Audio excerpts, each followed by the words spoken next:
Welcome to Charan sir online classes. Right, ఇప్పుడు question పరిశీలించినట్లయితే which of the following ranges is also known as the outer Himalayas.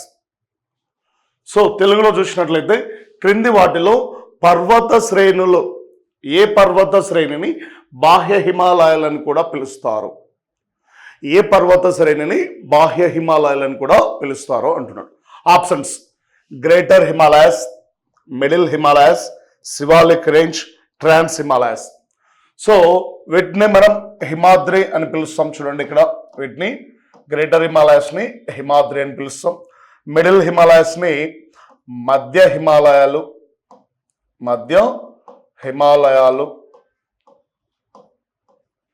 అలాగే శివాలిక్ రేంజ్ని బాహ్య హిమాలయాలు అని పిలుస్తాం. వీటిని బాహ్య హిమాలయాలు. సో వీటిని బాహ్య హిమాలయాలు అంటాం. సో దీన్ని జనరల్గా ట్రాన్స్ హిమాలయాలనే పిలుస్తాం. వీటిని ట్రాన్స్ హిమాలయాలనే పిలుస్తాం. సో బట్ ఇక్కడ మిడిల్ హిమాలయాస్కి మరొక పేరు కూడా మనకి కనిపిస్తుంది. దీన్ని హిమాచల్ హిమాలయాలని కూడా పిలుస్తాం. చూడండి, హిమాచల్ హిమాలయాలని కూడా పిలుస్తాం. ఇవి జనరల్గా మనకి ఇక్కడ కనిపించేటువంటి వీటికి గల అదర్ నేమ్స్ చూడండి. సో సింపుల్, మనకి ఏమి ఇచ్చినాడు? ఏ పర్వత శ్రేణిని బాహ్య హిమాలయాలు, ఔటర్ హిమాలయాస్ అంటున్నాడు. ఏ హిమాలయాలను ఔటర్ హిమాలయాస్ అంటామంటే సింపుల్గా option C, Shivalik ranges called as outer Himalayas.